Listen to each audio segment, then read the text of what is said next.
Hello and welcome to the Raw Fork podcast. I'm your host, Dr. Marina Buksov, and I'm a functional medicine pharmacist in New York, as well as an integrative health coach and clinical herbalist. I'm pleased to go into season 3 of this podcast and continue to bring on other holistic minded pharmacists, as well as healthcare professionals to the show. I'm constantly inspired by my guests and their stories and love sharing their points of view with you all.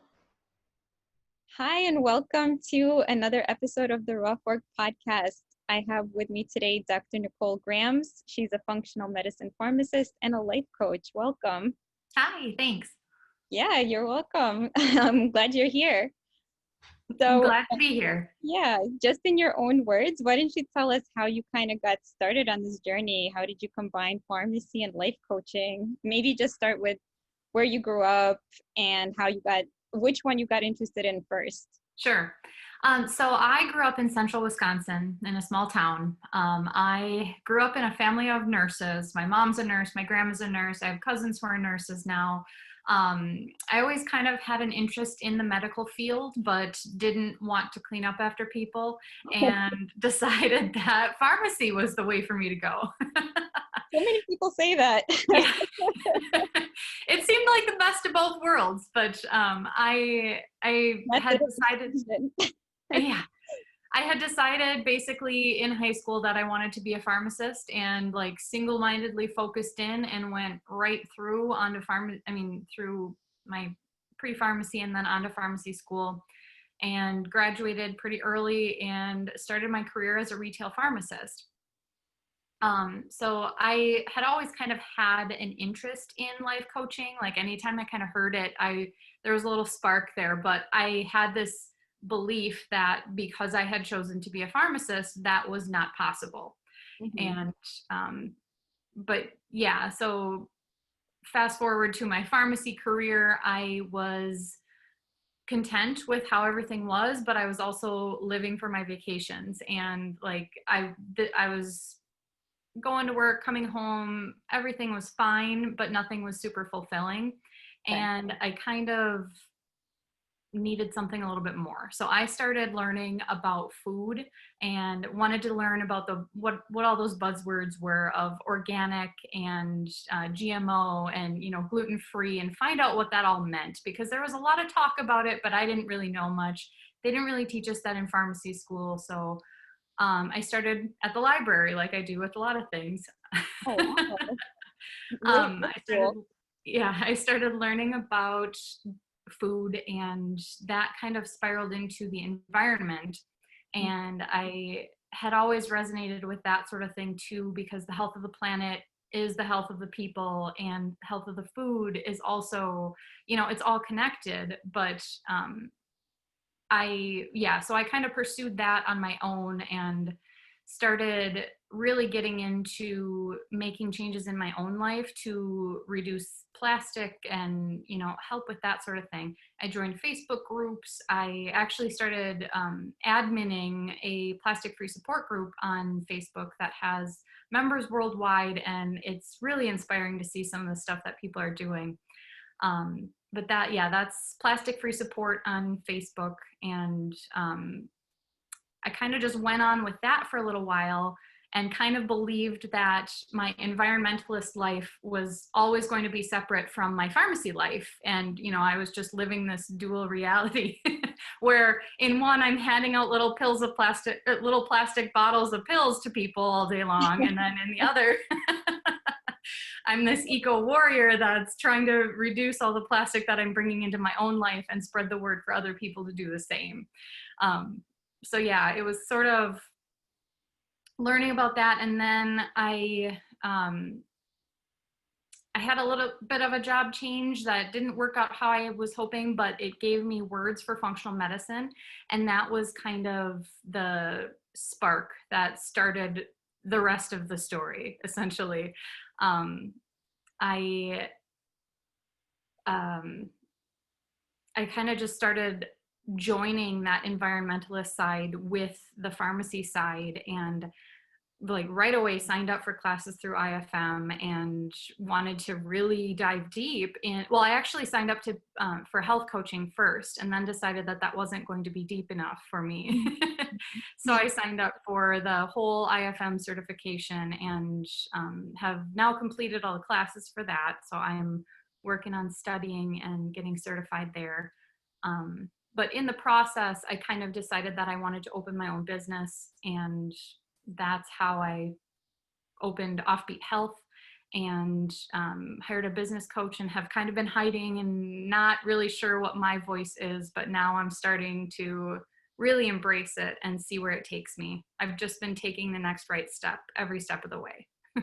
Yeah, as with anything, right?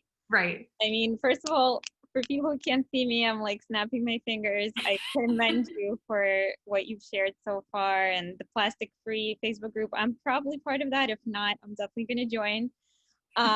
Yeah, that's amazing. And I also have definitely struggled with this duality and the fragmented like Mhm. feeling of self, where part of me wants to promote one thing but feeling like a hypocrite because I am inherently in an industry that is promoting something else, or at least Exactly. like that's how it has been done for ages, and it's Yes. so hard to know like where to start to change things and who can help us make those changes, and who to ask, who to advocate to. Mhm. So, it's those questions that we're all starting to ask, which is really great to see that a lot of us are coming to the same conclusions. Yeah. Yeah. And definitely through this process, I had, well, even when I started learning about the environment more, I just had this eco anxiety that I think a lot of people go through, where it's like, oh my gosh, it's everywhere. What do I do? And all you do is start with what you can control.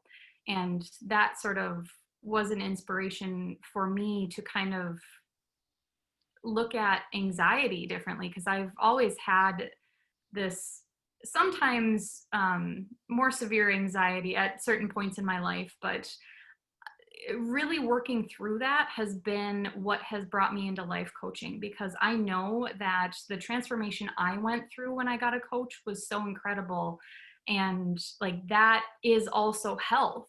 So helping people get through their anxiety is the health of the body. Again, it's all connected, and that is connected to the environment. It is connected to what you're eating. It is connected to your mind and how it all works together. Absolutely. Yeah. So, where did you go to study your health or life coaching? I am a work in progress right now. I'm focusing in on my IFM certification at the moment, and then I will be pursuing certification for life coaching. But I'm not going to let the certification stop me from starting.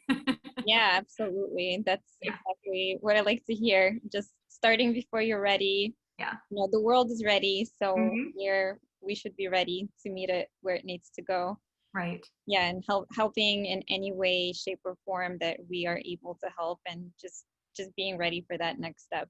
Yeah, and it's so fulfilling to work with people, and I've been working with a few people so far, but just seeing the transformation in them alone is so fulfilling. Like I could do that for the rest of my life. It feels so good. Yeah, absolutely.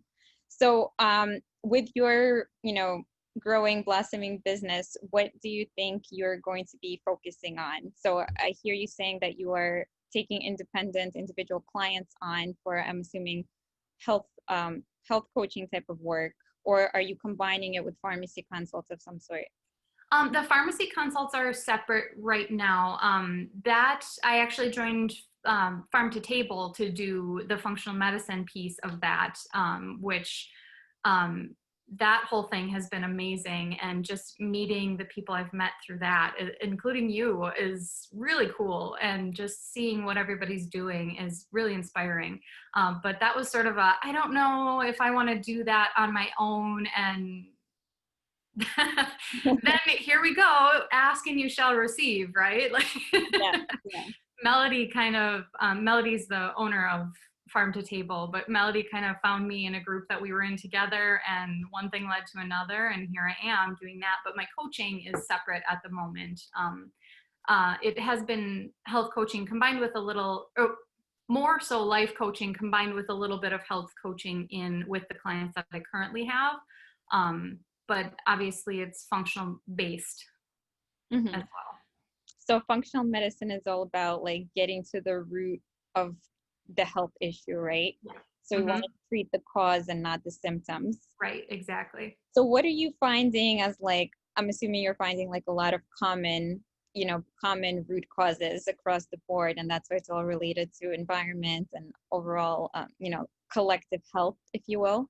So what are you finding to be like these common symptoms or complaints that people are going to you for? Well, the common cause, I guess, is anxiety. Mm-hmm. And just, I mean, that if we didn't have stress or anxiety, like 75% of the health problems in the world would be gone in a day, right? It's that serious. But just sort of, people come to me when they feel stuck and they just want to, they feel like something else is out there, and just don't know how to get there. Mm-hmm. So the people that I've been working with have just been, it's been, like I said, it's been incredible to see their transformation just by doing a few mindset shifts. And I sort of take a mindset first approach with my coaching of like, even if it's you want to lose weight, you have to shift your mindset around your body image and your relationship with food. Like that's probably the most important first step, because you can follow a diet plan to a T and still not like what you're doing, so it's not going to last. But shifting the mindset to be in that abundance mindset, that growth mindset, that coming from a place of love instead of scarcity and fear is where it has to start. Yeah, that's paramount. That's certainly what I find it to be the case too. And, with my own clients, I also find it a little bit difficult to find like this middle ground with my coaching, where I feel like I am not qualified enough as a psychoanalyst or, psychologist to like really delve deep into the causes for their anxiety or food relationships.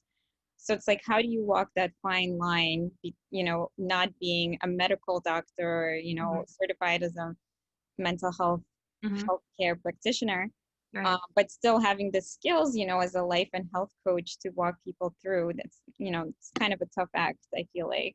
It is. It definitely is.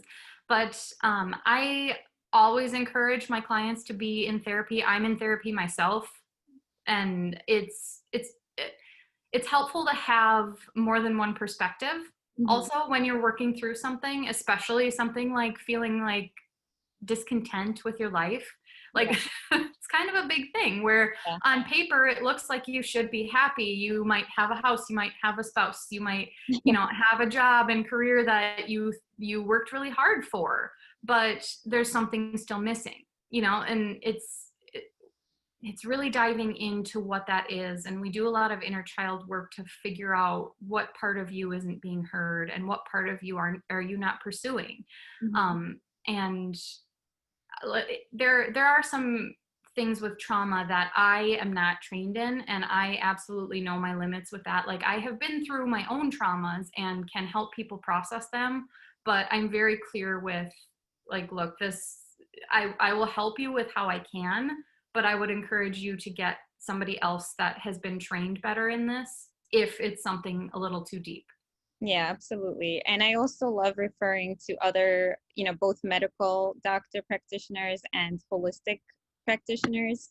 So I work with like craniosacral therapists, and, I refer people to acupuncture, and if they need mental health or other types of follow-up or blood work or things like that, we are all on the same team and the same side. We are all trying to help the patient. Yeah. So do you have any sort of like programs for your clients, or is it like a, fee for service, like, booking appointments one at a time? Like, how does the whole business model look right now? Yeah, so the functional medicine consults are the fee for service. The each appointment is separate.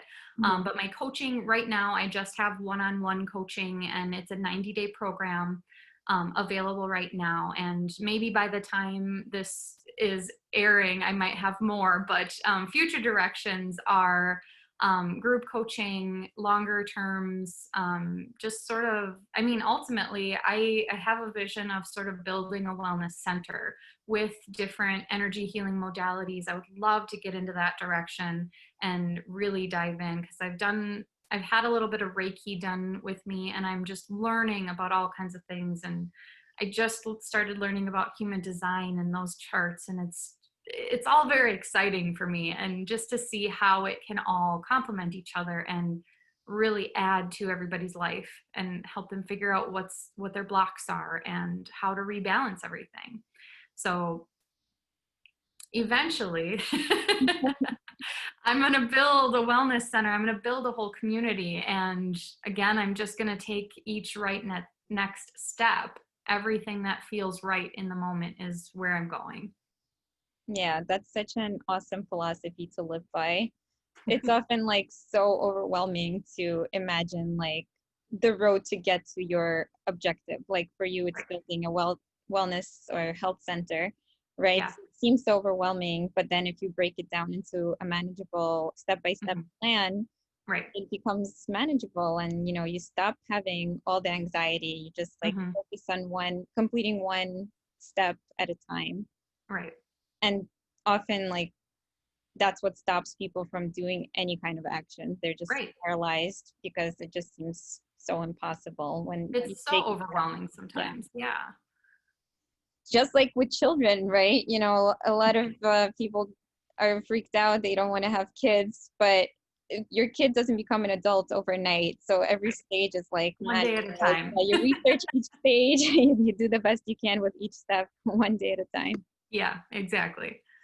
Yeah, and then you have 9 months to prepare for the birth of the child too. So it's a little extra study time. Right. That doesn't mean it gets any better, but I guess, I don't know. I don't have any kids myself. I haven't been through it, but I imagine that even no matter how prepared you are, it's always going to be a little bit of a crisis. Like, yeah. So it's like, you get confident by overcoming things, and then you build up the habits, and then you get, like I said, you just get stronger and more confident each day that you will be able to handle what's coming next. Yep. Nice. So you get, and it's just one of those things that I feel like people don't know. I don't know how to even say this, what I'm trying to say. So people with having kids, right? They don't know how much joy it can bring them too. Like, obviously it could come with a lot of like anxiety and worry, and like you want to make sure your child is happy and safe and all of that. But it also comes with so much joy that, it becomes worth it. And that's like exactly how life is. So if you sit back and you don't risk anything, then you won't get that reward at the end either. So you have to take like the good with the bad. Exactly. And with that, like from a coaching standpoint, in order to experience the happy, you also need to experience the sad and the frustrating. And, the point of life is not to be happy all the time. You don't want to be happy all the time. You don't want to be happy and joyful when you're at a funeral, for example. Like there are times when you're going to experience hurt and pain and frustration, and that's all a part of being human. And that's something that through life coaching I'm helping to teach people how to drop into their emotions. And actually, one of my clients I was talking to, she wasn't feeling really secure with her vulnerability, and we got on a topic, and then she started getting emotional and wanted to get off the call. And I said, okay, call me back when you're done. And she called me back literally 4 minutes later. She's like, seriously, that's all it took when you let me process this? I'm like, yes, literally 4 minutes is all it took. And it's something that otherwise she could have hung on to for months, just this underlying feeling. And it's when you try to suppress those emotions that you run into problems, because that turns into physical ailments in your body. It turns into pain. It turns into chronic disease. And that's exactly why I'm diving into that. Just sinking into it and feeling it and allowing it, and without judgment, just letting it happen. Yeah, judgment is definitely a big topic. And sometimes just like you were saying, the only way out of a situation is to go through a Yeah, situation. So exactly. it's like, no matter how much you try to avoid it and deny it, eventually it's just going to make matters worse and prolong the suffering. Whereas if you choose to face it head on, you're going to definitely be just uncomfortable, and it might be painful and not pleasant, but there's going to be a resolution at the end Yeah. of that suffering. Yeah. Oh, and I guess I kind of wanted to connect that to talking about having kids. Because when you have a kid, you don't think that their life is going to be just happy all the time. At on some level, you know that they're going to suffer. They're going to have bad days. They're going to be angry sometimes, and that's all a part of what makes it amazing. Yeah, all the challenges like build us up and help us learn new ways to deal with them. And like you were saying, you can't just have lights without the dark. They're all like playing off each other. They're two sides of the same coin. So if you're gonna have one, you're gonna have the other. Otherwise, you wouldn't be able to distinguish them, and it Yes. would just be a flat line. Yep. So that's equal to death, the flat line. So you can't have life without these ups and downs. Right. No matter what. Yeah. So, I also want to connect that to your, you're saying that you want to have all these different holistic energy healers and practitioners. So everything is connected. There is this energy everywhere, and we're part of nature. We're connected to nature. Mm-hmm. So to have total health, sometimes it's not enough to just like look at the physical body as our current Western model is having us do. So like we have studied human design, we've studied chemistry and physics and all of that and biology, but just fixing things on that physical level is not always enough. So you do have to go deeper into your mindset and your Mm-hmm. outlook, and whether or not you are happy in life, or is there what is missing from your life for you to be happy. It's not always like a lack of a neurotransmitter. Right. Sometimes it's we can produce our own neurotransmitter if we stimulate them Exactly. with our mind. Yes. Yep. And I used to be I used to be what I called, and I think a few of my friends also called, an open-minded skeptic. Like we'd go into things like, okay, what's this all about? Like, are you sure this doesn't seem legit, but it's cool? Like, okay. But now, especially since I've been through coaching and kind of been through a spiritual awakening, if you will, um, it's just sort of more shifted my mindset to be why can't this be real?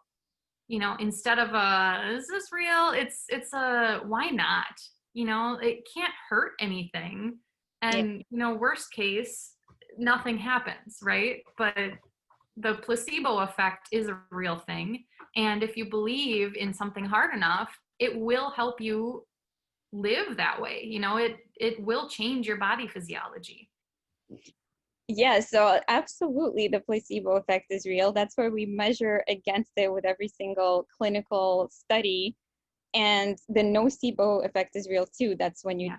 don't believe something will work and it doesn't work. Right. So I always say the same thing. Why not harness the power of placebo and actually use that as medicine rather than Exactly. having to go through all this process of manufacturing drugs and R&D and side effects and all of that? Why not harness that placebo, have people, hone in on that technique and make themselves feel better and heal themselves with the power of their minds? Right, exactly.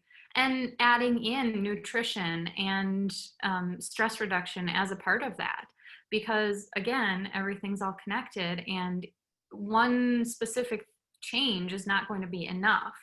So, having this placebo effect might not be enough if you're eating fast food all the time and drinking soda and, just not getting the nutrients that your body needs to heal and thrive. Yeah, absolutely. So, and even in pharmacy school, we always learn non-pharmacological means and methods first, and then followed by pharmacological therapy if necessary as an add-on, as an adjuvant, but you always still continue the other things. So it's like, you can't expect to get really bad building blocks for your foundation and then not have it crumple. So Right. you need to put in very good nutrients and building blocks for to arm and support yourself to be able to thrive. Right. So Yeah, getting the you can't just like put a band-aid on a broken foundation. You need to like go in right. and find out why is it not working in the first Yep. place. Exactly. You need the nutrition, you need the sleep and rest, you need the exercise. There are certain non-negotiable things that need to happen in order for optimal wellness, and that's what we're all after, right? Yeah. And I always find like it sounds so simplistic when you say it like that to clients and like they're like, "Oh, what am I paying you for? You know, to tell me to drink water and to sleep." But it's so counterintuitive in our culture to put value on those things and to actually make them as hard and fast rules to live Right. by. That Well, we and yeah, we almost like don't think they will work because they're so simple. right. And there's a lot of media and marketing around making it not so simple. And it just like that sometimes the simplest thing is the answer and you can't wrap your head around it. And that's the same with coaching, where you learn that you can choose your emotion, you can choose how you respond to things, and it doesn't seem like it should be that possible, or that simple rather. um, but really it is if you dive deep enough into that. And it's not as simple as like, oh, I'm just going to decide not to do this today. You have to get to the core of why you believe that you need to feel this way and then work on changing it. And it takes time and it takes practice. But yeah, the societal implications of eating healthy, there's a lot of judgment around there, because if you go to a cookout or if you go to the Super Bowl party or whatever it is, you're going to be shamed if you bring a salad Yeah. and you're not eating all of the, thousands of calories of food that are around you. And there's no shame in eating the thousands of calories of food, right? So like why is that such a thing sometimes? Yeah. Not everybody, but it happens a lot. Yeah. It's definitely like more socially acceptable to just fit in and do what everybody else is doing without question. And if you try to well, not even, I found like even if you don't even try to tell anybody else what to do, if you're not trying to educate or preach, you're still being judged if you're not going and eating whatever everybody else Right. is eating. So everybody's, Because you're an outsider yeah, then. why, yeah, you're ostracized. Like, why are you going to, be snobby, or why are you Right. going to like reject this food? And, a part of it is like, sometimes you do just, want to be grateful and thankful for what you have. But if there are other choices, then I for one would like to make the choice that will be healthier for myself in the long run. And so I've found that like the only excuse you could give is like, I don't feel well after eating that. Like you can't just say, oh, I want to prevent any future complications. You have to say, Right. I don't feel well right now. Yeah. So that's okay, that's socially acceptable. Yep. And also like when you decide to make healthier decisions for you, you have to understand that sometimes other people are not going to be okay with your decision, but it's not any of your business how they feel about what you are doing for yourself. So that takes a huge mindset shift too of, I'm not here to tell you that you can't do whatever you want. I'm not here to tell you that you're doing anything bad. I'm just choosing this for myself. Hmm. And, I'm just okay. Yeah, it's a certain level, I guess, of maturity and like camaraderie and acceptance. And I Mhm. think just people often will feel judged, even if it's not it, direct, they will indirectly assume that you're judging their choices if you're not Right. making the same ones. Right. Yeah, so it's difficult. And so I remember you saying you started researching, the whole holistic side and food environment when you were in pharmacy practice. So what exactly like triggered that for you? Was it just patients that were interested in these type of different diets and you wanted to be aware of them, or was it personal health issues that were going on, or family stuff? Yeah, it was really more personal because I've always wanted to have a deeper connection with my patients, but at a retail setting, it's really, really hard to do that. And there were certainly some patients that I really connected with and got to know their story a little bit better, but it's really hard to do that when you're doing several hundred prescriptions a day and you're the only pharmacist, right? Yeah. So and you don't like have the time to spend like you want. So that was always sort of one of those question marks that I had that was like, oh, well, I can't, I guess, because I didn't want to go back and do a residency. I didn't want to do any specialty training or anything like that. So I was stuck where I was, and I decided, okay, well, I'm just going to start learning about food for myself and find out what this is all about. And it was very much just a personal decision, and not really very many people were asking me about it because that's not what they expected me to know about at that point. Yeah, yeah. I mean, certainly people would probably go to a nutritionist or a dietitian if they wanted to ask about food. But I do, like to be informed as a person in healthcare about all available options, so including the non-pharmacologic options. So I do want to be, let's say, well versed with anybody who would come and ask me for what else they can do in addition to their medicine, or how to mitigate side effects and things like that. And often, things that can be interventions that are not prescribed. They could be a supplement, they could be an herb, they could be a probiotic, they could be, just like lifestyle interventions as well, and diet. So Right. all of these things, yes, we have specialists that specialize in all of them and become experts, but also I think it is nice to be well-rounded enough to be aware that they're out there, and if you don't have enough knowledge, to refer to those people that do, if you feel like that would be helpful for your patients. Right. So regarding the plastic stuff again. Yeah. So yeah, I think it's just such a conundrum that we are giving like dispensing bottles, plastic bottles with plastic caps, and every month there's a refill. And so like there's just so much waste that goes on in the industry. And then bulk ordering of the bottles that are also all plastic, and then and very smaller bottles. Yeah, and in my experience, not that many pharmacies actually even recycle the bottles. Which, Yeah. but I read a book, I think it was called Plastic Free by Beth Terry, and that was the first book that really kind of put it in words what I could do. Otherwise, it was just this big general idea of, all this stuff. But then that was the first one where it really made me look at what I was purchasing, and I changed my whole grocery buying habits, and I started buying local fresh produce from the co-op instead of the packages of everything, and now it's a little more difficult, especially with the pandemic still currently in full force, where they've taken away a lot of the bulk options because it's not as safe. But that was after I finished that book. The next day I went into work and I almost had a panic attack with how much plastic there was surrounding me that I was touching every day.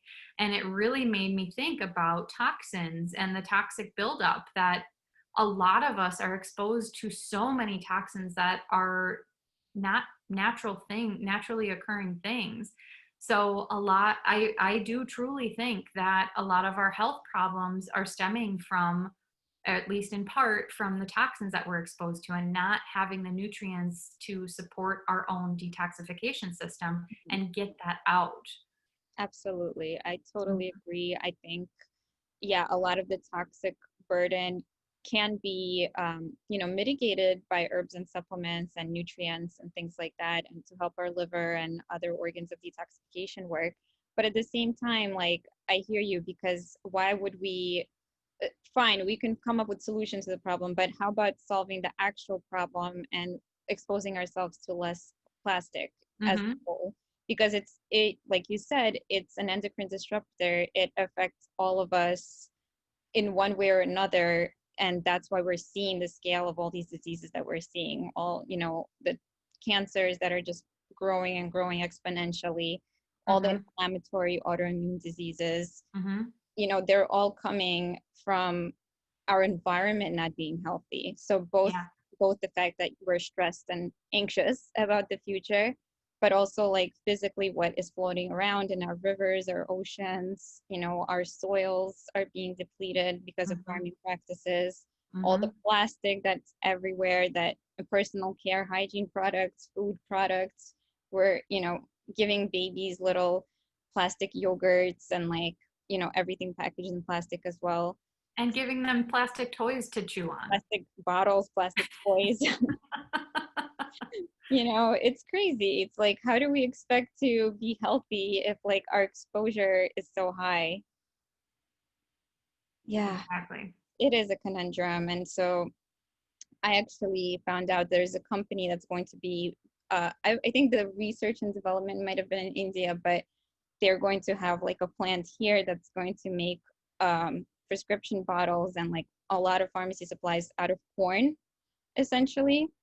So that would be great. I can't wait to support companies like that. And I hope big players in the game, big pharmacies and chains like follow suit and really try to reverse a lot of the damage that's been done, and like going forward, choose more eco-friendly options and sustainable options. Yeah, I mean, I would love to see a reusable option.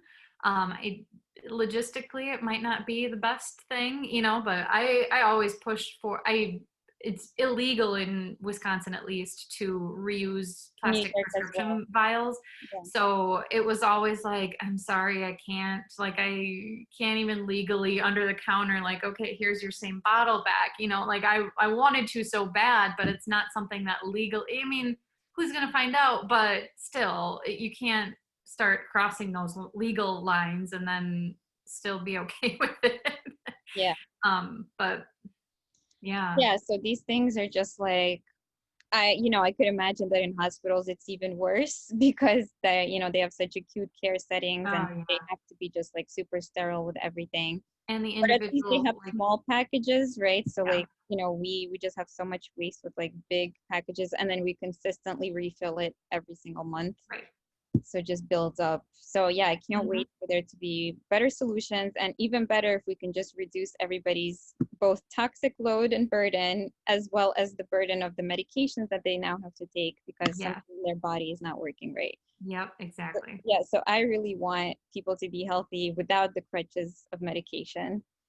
Just supply your body with good building blocks, have easy detox and elimination habits and practices, and strengthen your immune system. That is just like, I find every day more and more that like your immune system is like at the seat of health, like proper immune function to protect versus pathogens, but also not self-destruct in the process and not blame. That is like the golden middle if you have a proper immune function. Yes. So the plastic thing for personal use, I think a part of the problem, again, about the overwhelm is like, it's a problem. You might know it's a problem. Maybe you don't know it's a problem still, but I think by now everybody kind of knows it's a problem that we have a lot of toxins in the environment, and plastics are one of those toxins. And they're killing the potential food that could be healthy for you. They're actually making it unhealthy for you. Your food is, if you're eating up the food chain, your food is now filled with plastic as well. Right. Or depleted of nutrients. So the thing is, like, how do you fight it by yourself as an individual? And you gave a really good suggestion of just like empowering your own, taking personal responsibility. You can't be responsible for the whole world. Like, chances are that you're not responsible for the whole world. So you just do what you can personally.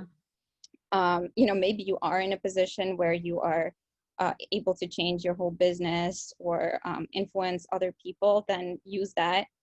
But if not, at least start with yourself. Like, that's all we can do as consumers, and like put our money and our dollars, our hard-earned dollars, into strategies that we believe in and products that we believe in. And hopefully the market supply will kind of catch up with our demand. Right. So like in New York recently, like right before COVID hit full force, we had a plastic bag ban.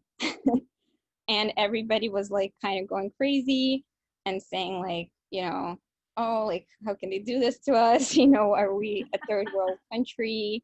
Like we, you know, we escaped third and second world countries to come here, and now like we're being treated like we don't have any, you know, supplies or whatever.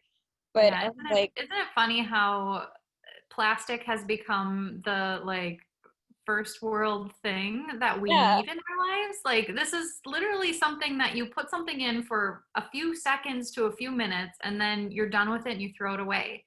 And yeah, it's there for, you know, hundreds or thousands of years. yeah. Back in my country, we were lucky to get a bag, and we all like washed plastic bags and reused them. And like we had good quality plastic bags, so like you would just reuse it over and over again and just like Mm-hmm. wash it and it would be fine. Mm-hmm. But you know, you can't really do that. You take it home from the grocery store nowadays and it already like rips or disintegrates on the way. Yeah. So it's like, yeah, it's a problem. Like I think we have enough other options. Like we have cloth bags, and I think one thing in supermarkets that's hard to do is like have bags for the actual like produce. You know, like you need something clear that the cashier can bring up and, you know, count towards you. So there's like these nets, you know, these netted bags that people can Yeah, use. I was just gonna say that. So that's like a good option. And then you just carry everything home in a tote bag or something like that. Right. Well, and see, like for me, I bought some, well, I was going to make them, but I ended up not having enough time. I just wanted to buy a few produce bags, and even the ones that are, well, at least where I shop, they let us use them and tear the weight of them. So you're not paying for the weight of the bag Nice. itself. And they just sort of peek in, or you write like on the side or write down or tell them what's in there, and they can type in the little PLU number and off you go. Like they're so awesome, and I hope that this whole thing spreads to more places because I love it. I don't have anything extra to throw out when I get home. I don't have to throw out plastic every time I shop. Yeah. And whenever, you know, I used to use plastic bags, I would just like reuse them for garbage. You know, Mm-hmm. use the same bags for my garbage bag rather than buying new garbage bags. Mm-hmm. Um, you know, and then I would also like reuse those bags when I would go to the supermarket, let's say. But still, like you would have a collection of bags that you would Mm-hmm. eventually have to throw out. Like you're not going to use every single bag that you end Right. up getting at the supermarket. Mm-hmm. But you know, the problem is it does take some planning and some work to know that you need to carry your bags because you might go to the store today, and or like keep them in the car in case. So it's like, you know, people that are complaining about this law, I guess they're not environmentalists, but also like they realize it's going to be just more difficult Right. to go shopping because you Yeah. have to plan. You know, you don't have to know I'm going to go to the store, they're going to Yeah. charge me for their usable bag or whatever the case is. And like other countries in Europe have done this for ages, like charging for the bags. If you're getting something for free, you're just going to take it. You Yeah. know, it's like human nature and mentality. But if there's like some tax on it or some extra fees involved, you might start to make different choices. Right. You have to put it in a way that people value, and people value, even though most of the time it's only a few extra cents, they see that and they take it seriously because that's the default now is you have to pay for more. And it's really more just that it's less convenient. You know, we've become such a convenience based society. You can grab and go anything you want, and when something gets thrown in there where that's not as possible, it feels bad at first and people fight it at first. It feels like it's impinging on your freedom of choice, you know, Right. because like now you're limited from certain choices. Mm-hmm. So, you know, I get that, but at the same time, like we're all in this together. And I do think change can come from individuals, but most rapid and effective change, of course, will come when there's like some laws or money involved where people start to pay attention because now it's against the law to do this or that or to carry these bags, or Right. now these items are taxed, so maybe think twice about whether or not you Mm-hmm. really need them. Like when New York also, I forget when it was, like probably 10 or more years ago, we had that sales tax on the big sodas, the supersized sodas. Yeah.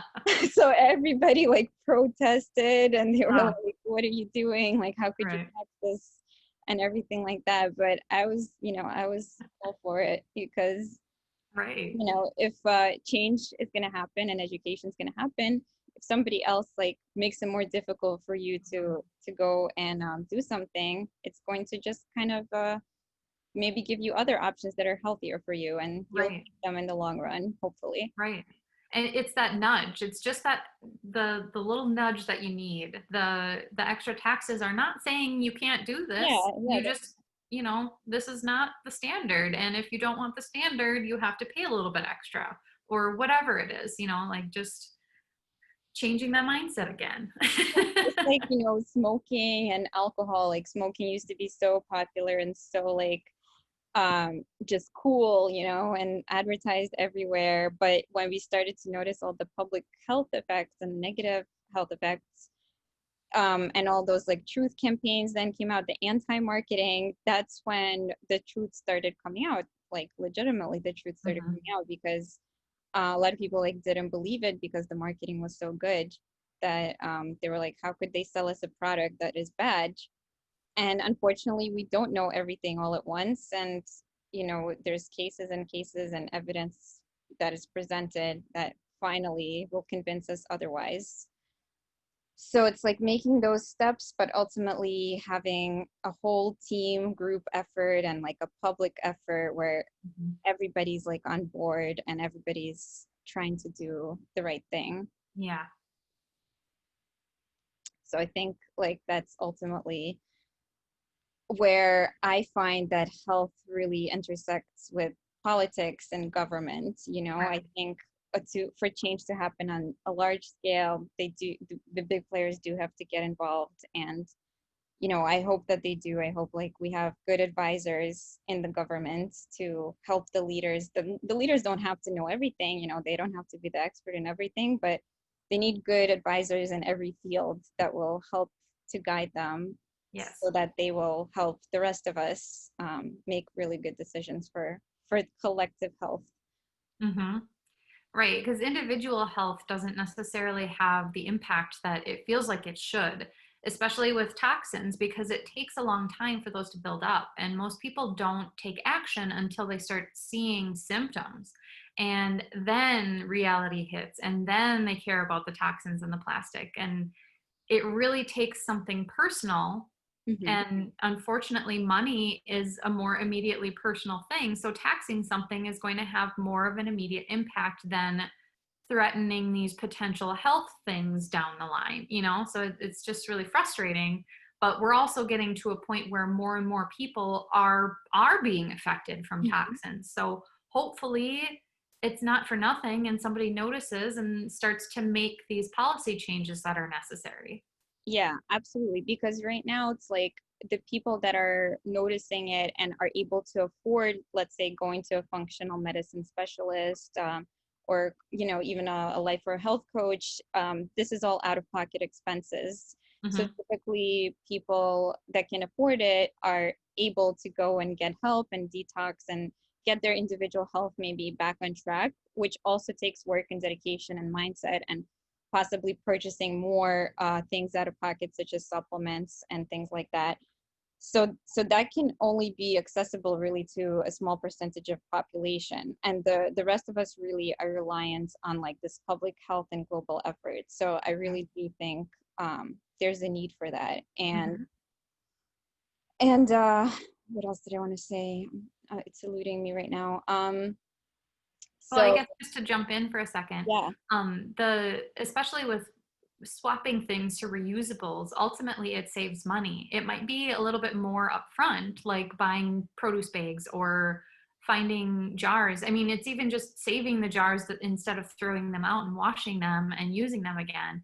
But it can really save a lot of money over even just a couple of weeks or a couple of months to make some of these changes, like especially like cloth diapering, for example.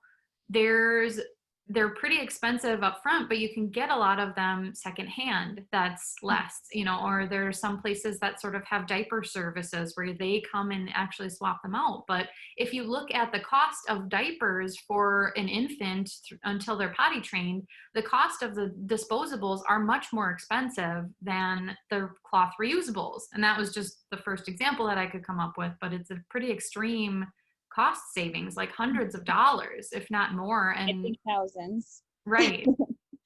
Yeah, it's ridiculous. And so yeah, it's both better for the environment and for your pocket, and a lot of times even for the baby too. Right. They train faster because they kind of feel that it's getting wet, and they also get changed more frequently, so they tend to get like the same rashes. Right. So that is a really good example that I can attest to personally. And I was just gonna say about the planning for these things and for these changes.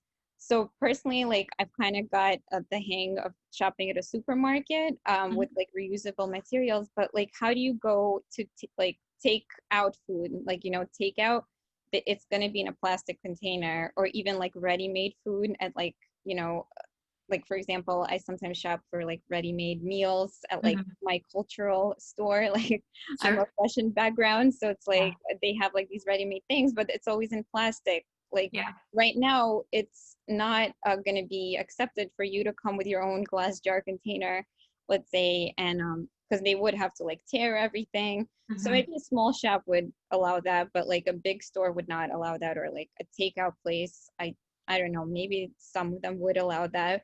But ultimately, it's like this whole conversation that has to happen, and like the planning on you to bring the jars ahead of time, things like that.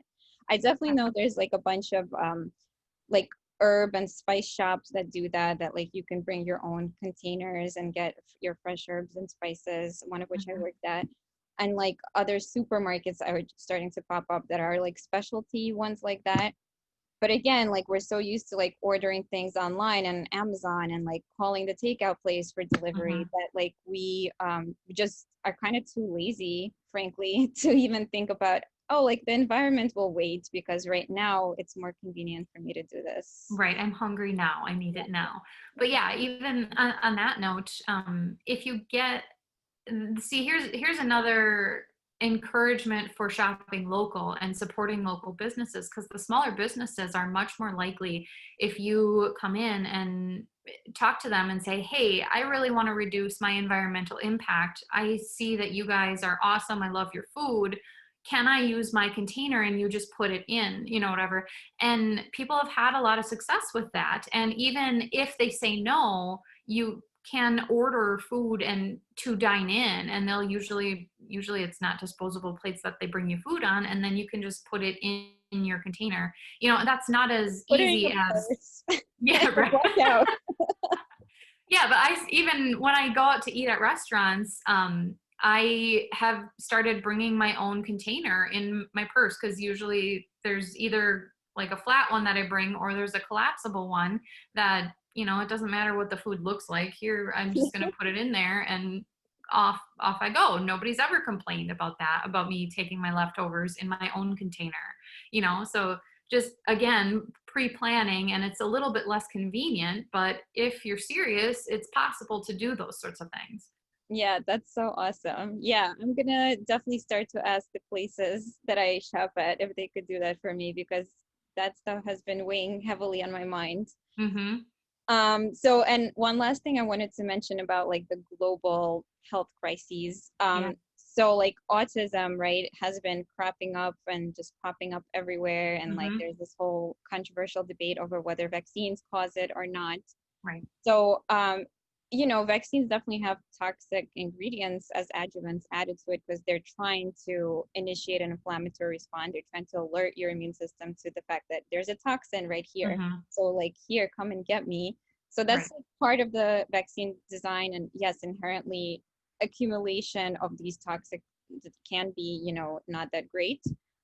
But I think it's like the overall body burden is just so high in everyone already because of all these other environmental things that we've been talking about, Yeah. that it could be like the last drops in the bucket. Like it wouldn't harm somebody that is strong and healthy, but somebody that already has like a low ability to detox will get affected by something like this. Right. So I think And there's like, you know, a truth to everything.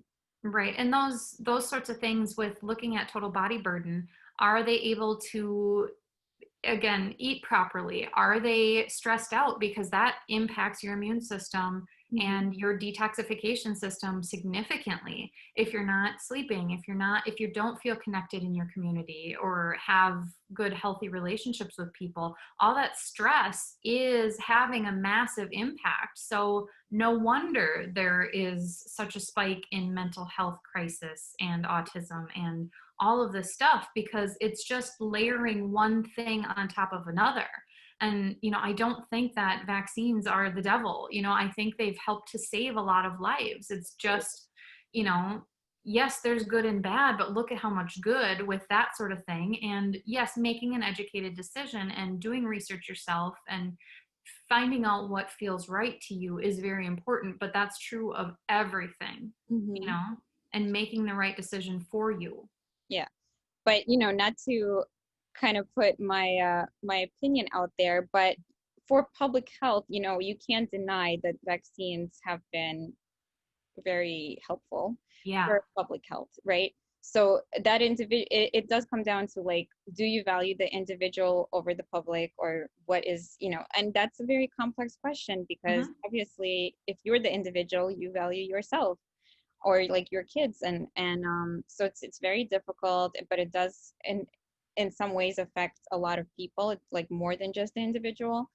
So it's like a very scary thing. But my whole thinking behind bringing this up is that if we lower like the overall burden that everybody has to deal with by, you know, lowering the actual toxins that we're throwing out there, then people will actually be fine with taking the standard, you know, medical treatments at one time or another. And the fact that the child doesn't have a developed immune system yet and doesn't have, you know, they have the nutrients from the mother, but first of all, maybe the mother is stressed out, and like pregnancy itself is very stressful. So like they are passing that all onto the child. And then if they're breastfeeding or not, they're also passing sometimes those stress hormones as well. And the microbiome. Yeah, and the microbiome, absolutely. So it all like plays a role. So the health of the parents influence the health of the child, and then like by the time the child builds up its own health, yeah, something could potentially be toxic to the child because there's just not enough strength built up yet. Right. So it's a big problem. But I think that prevention overall, not just with vaccines, but just like detoxifying our environment will be the solution that will help everyone's individual health. And I don't think anybody can debate that. Yeah. So that's my conclusion. Yes. So this has been really great chatting with you, and we're actually like running out of time, but if you have like a minute or two for my rapid fire questions, that would Sure, absolutely. Okay, so number one, what's your number one advice for people to improve their quality of life right now? Get enough sleep and take a look at what you're eating. Like those are some of the, if you're not sleeping, you're not detoxing, you're not resting, you're not clearing out your brain essentially. Yeah, the pillars. Mm-hmm. Number two, what do you like to do for fun? I am a traveler, and that comes with great conflict with my environmentalist side. But yeah, I love traveling. I love experiencing different cultures, different landscapes, I love seeing it all and experiencing it and really sitting and getting a feel for a city. It's incredible. Yeah. Yeah, challenging now during these times, but yeah, in better times, certainly. And lastly, what is your favorite beverage that you like to enjoy? My favorite beverage is actually very, very simple. I usually have a mint plant growing in a pot outside, and I snip off a couple of stems of mint and put them in my water. Oh, awesome. So that's like a nice... And basil too. Yeah, flavored water. I love that. Okay, and please tell all the listeners how they can reach you and get in touch with you and learn more about what you do. Yeah, so I have a website, offbeathealthllc.com, and also I'm on Facebook, I'm on TikTok, on Instagram. My Facebook community is Offbeat Health Community. Would love to have everybody there. We talk about a lot of different topics and have some really good conversations there. Awesome. Yeah, I haven't even like snuck a peek at TikTok yet, but I keep hearing about it. Oh, it's terrible. Don't do it. No. It's a lot of fun and can be very educational, but Awesome. yeah. All right. Well, it was great chatting with you, and we'll be in touch because we're part of Farm to Table. Yes, awesome. I'm looking forward to it. Sounds good. Have a great night. You too. Thank you. Thanks for tuning in to another episode of the Raw Fork podcast, and I truly hope that you enjoyed it and learned something from it. If you did enjoy it, please don't hesitate to leave us a 5-star rating and a short, sweet review so that other listeners can find us across podcast platforms. To get in touch with me, you can go to rawfork.com or email me directly at marina@rawfork.com. Thank you, and I hope to see you back here next week.